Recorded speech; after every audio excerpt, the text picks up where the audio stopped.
Kiai Haji Tubagus Ahmad Bakri lahir pada tahun 1259 Hijriah atau bertepatan dengan tahun 1839 Masehi di Citeko, Pleret, Purwakarta, Jawa Barat.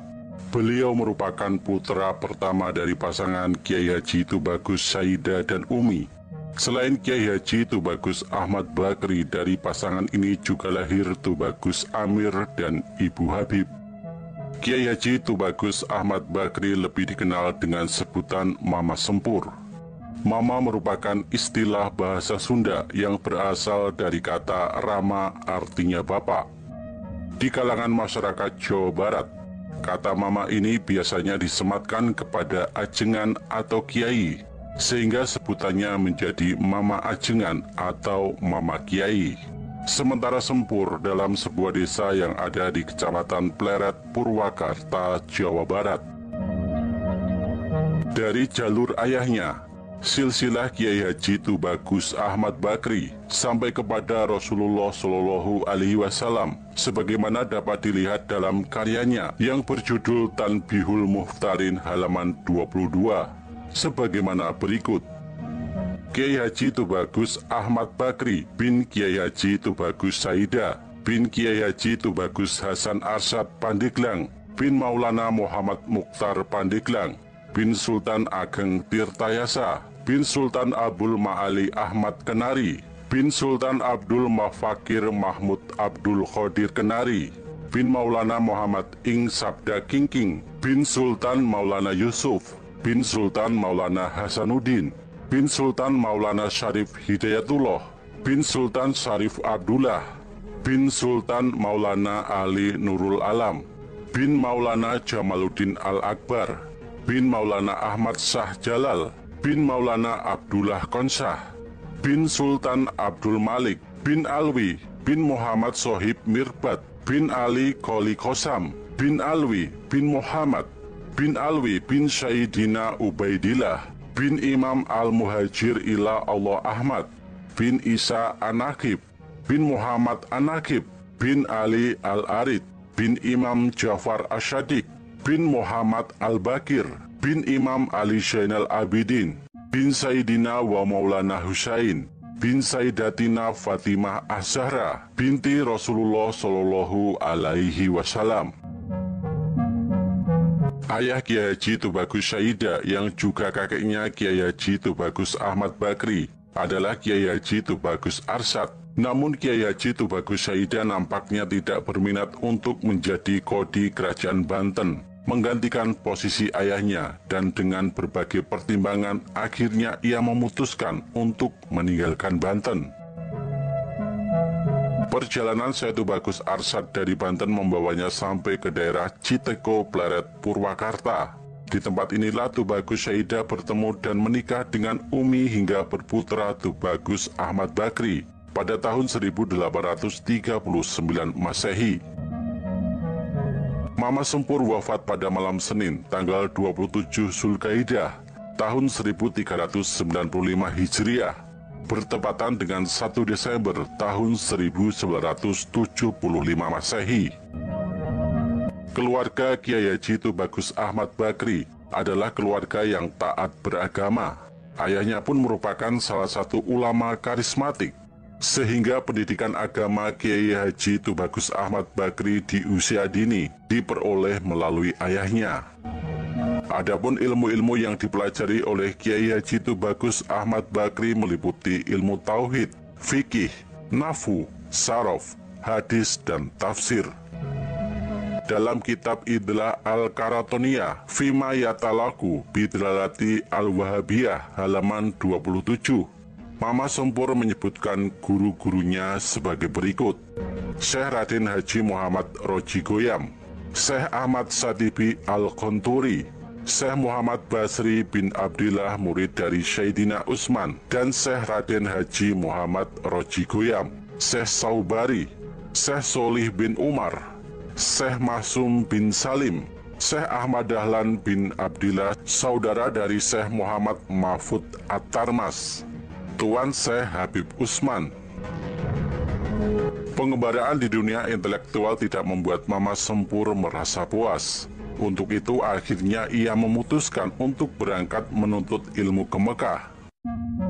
Adapun guru di Mekah antara lain Syekh Nawawi Al-Bantani, Syekh Ahmad Zaini Dahlan, Syekh Said Babsil, Syekh Umar bin Abi Bakar Bajunaidi, Syekh Abdul Karim Ad-Dagustani, Syekh Solih Bafadl Al-Hadromi, Syekh Solih Al-Kamal, Syekh Ali Al-Kamal Al-Hanafi, Syekh Jamal Al-Maliki, Syekh Ali bin Husain Al-Maliki, Syed Hamid, Syekh Ahmad Khotib As-Sambasi, Syekh Said Al-Yamani, Syekh Muhammad Mahfud At-Tarmasi, Syekh Mukhtar bin Atroid, dan Syekh Muhammad Marzuk Al-Bantani. Pada tahun 1911 Masehi pulang ke tanah air, Kiai Haji Ahmad Bakri mendirikan sebuah pesantren dengan nama Pesantren As-Salafiyah di Darangdang, Desa Sempur, Kecamatan Pleret, Kabupaten Purwakarta. Pesantren ini dinilai sebagai pesantren tertua di daerah tersebut. Demikianlah untuk selanjutnya ia mengelola pondok pesantren dan menjadi guru penyebar tarekat Naksabandiyah di daerah tersebut. Untuk mengungkap pemikirannya dapat dilacak sejumlah catatan kecil yang ditulisnya, ceramah-ceramah serta kandungan kitab yang ditulisnya. Dalam Cempaka Dilaga misalnya, Kiai Haji Ahmad Bakri menjelaskan beberapa prinsip hidup yang harus dilakoni oleh umat Islam, yaitu keharusan berbuat baik terhadap tetangga agar kita dapat hidup di dunia dengan aman, terutama aman dalam ibadah dan mengabdi kepada Allah. Di bagian lain kitab ini ia berpendapat bahwa seorang muslim hendaknya patuh dan mentaati pemerintah, selama pemerintah tidak memerintahkan rakyatnya untuk menyalahi perintah Allah atau melarang untuk berbakti kepada Allah Subhanahu wa Ta'ala. Selain itu, Kiai Haji Ahmad Bakri menjelaskan bahwa dalam mengambil keputusan, seorang muslim hendaknya pada prinsip-prinsip ushul fikih. Misalnya ketika seseorang dihadapkan pada dua pilihan yang tidak dapat dihindari, maka menurutnya orang tersebut hendaknya memilih perbuatan yang paling sedikit mudaratnya. Ia juga menganjurkan agar seseorang mendahulukan untuk menolak mafsadah daripada melakukan pekerjaan yang mendatangkan manfaat. Menurutnya menghindari mafsadah lebih utama ketimbang mencari manfaat. Kiai Haji Ahmad Bakri juga memperbincangkan perilaku manusia yang sangat mendasar, yaitu makan. Menurutnya makan merupakan kewajiban, dan oleh karenanya makan termasuk bagian dari ajaran agama Islam. Karena makan merupakan salah satu yang dapat menguatkan manusia dalam melakukan ibadah kepada Allah Subhanahu wa Ta'ala dan melakukan perintah-perintahnya. Lebih lanjut, Kiai Haji Ahmad Bakri menjelaskan bahwa seseorang sejatinya mengetahui etika makan. Dengan demikian, seseorang dapat mencapai manfaat makan sehingga makan dapat dinilai sebagai ibadah.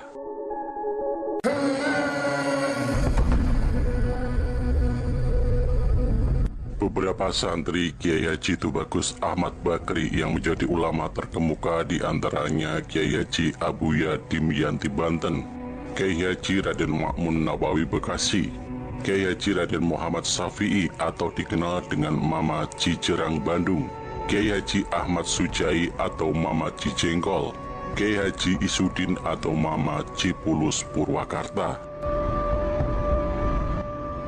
Tarekat yang Syekh Sempur pegang adalah tarekat ngaji, sebagaimana ia ungkapkan dalam karyanya yang berjudul Futuhatut Taubah fi Sidqi Tawajuhid Thoriqoh pada halaman 47 sampai dengan 49.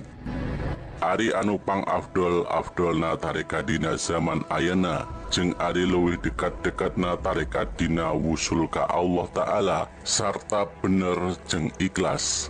Tarekat yang paling utama pada zaman sekarang dan tarekat yang paling dekat dengan wusul kepada Allah yaitu talab ilmi, benar dan ikhlas.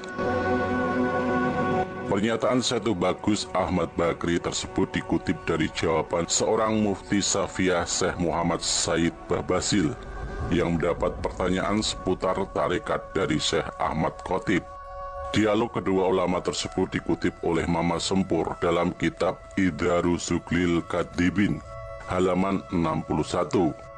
Selain itu dalam kitab Futuhatut Taubah fi Sidqi Tawajuhit Thoriqah, halaman 32, seraya mengutip pernyataan Syekh Muhammad Amin As-Syafi'i An-Naqsabandi, Syekh Tubagus Ahmad Bakri menyatakan bahwa hukum masuk dalam salah satu thariqat mutabarah bagi setiap muslim laki-laki maupun perempuan yang sudah mu'alaf adalah fardu ain.